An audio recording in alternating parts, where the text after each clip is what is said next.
E estamos aqui para mais um vídeo, dessa vez sem muita animação ou sem muita, né, não tem porquê pelo assunto. Finalmente saiu o resultado, mesmo que esperado, sobre o julgamento do caso Yuri Ferraz, que o Sampaio era um dos que tinham entrado contra a equipe do Caxias, em que, em resumo, o Yuri Ferraz, já explicando um pouco do que aconteceu, o Yuri Ferraz ele começou jogando pelo ABC, porém no regulamento da Série C você só pode fazer 4 partidas por uma equipe, até na verdade 3 partidas por uma equipe para poder se transferir para outra do mesmo campeonato que está jogando a Série C.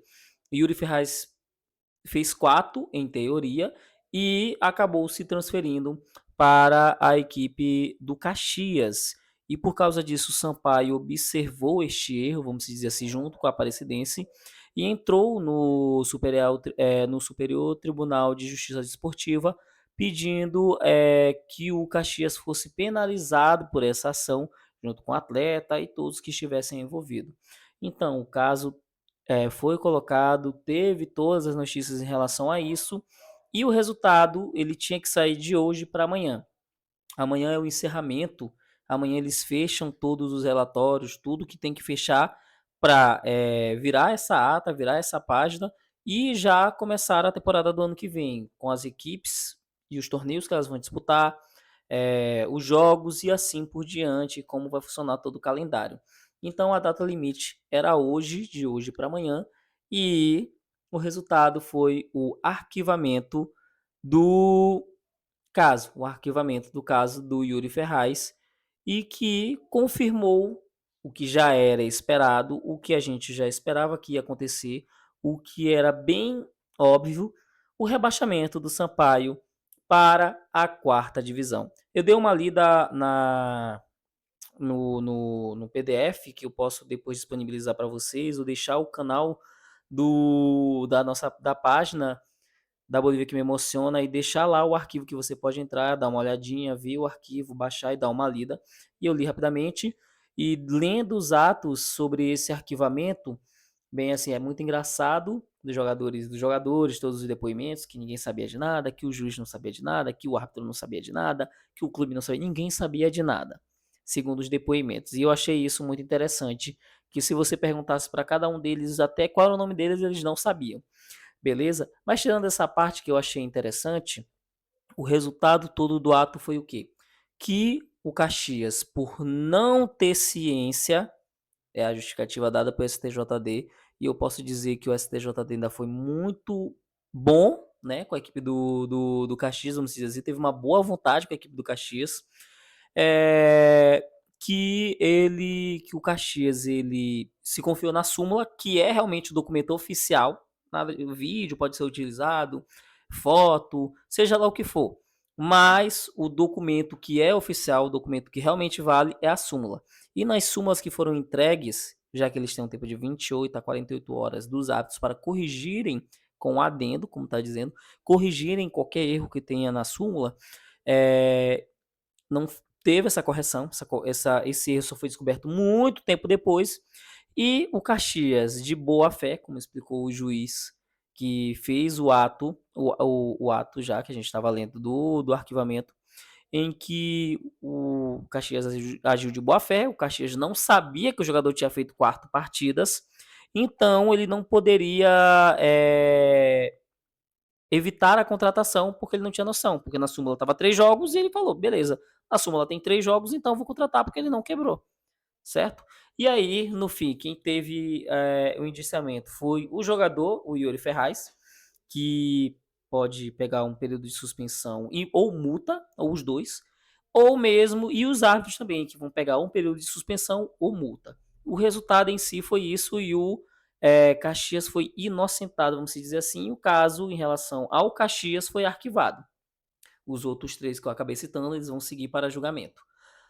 Dando a minha opinião agora, explicado um pouco o que foi o caso e o que está dentro da ata, vamos dizer assim, ato do arquivamento. Gente, eu tinha comentado antes em live, eu comentava antes para quem me perguntava, era óbvio, era óbvio que isso ia acontecer, era óbvio que o Sampaio não ia vencer, beleza? O Sampaio não ia conseguir, por diversos fatores.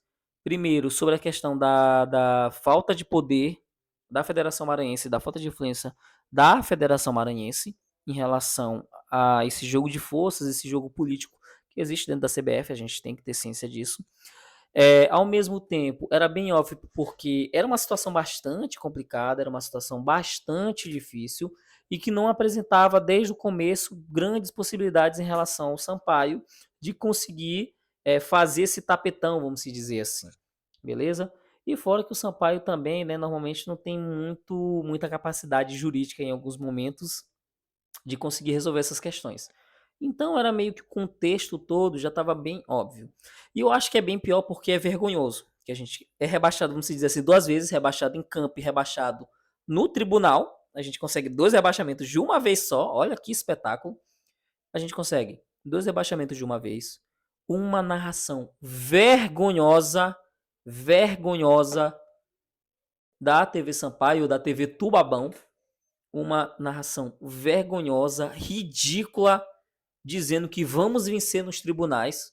Uma coisa que o Sampaio não é de fazer, o Sampaio não é esse clube, mas que eles tiveram questão e orgulho de falar e bater no peito que iam para tribunais. E aquilo foi vergonhoso, aquilo foi ridículo, aquilo viralizou e manchou mais ainda a história do Sampaio que está sendo manchada nesses últimos anos.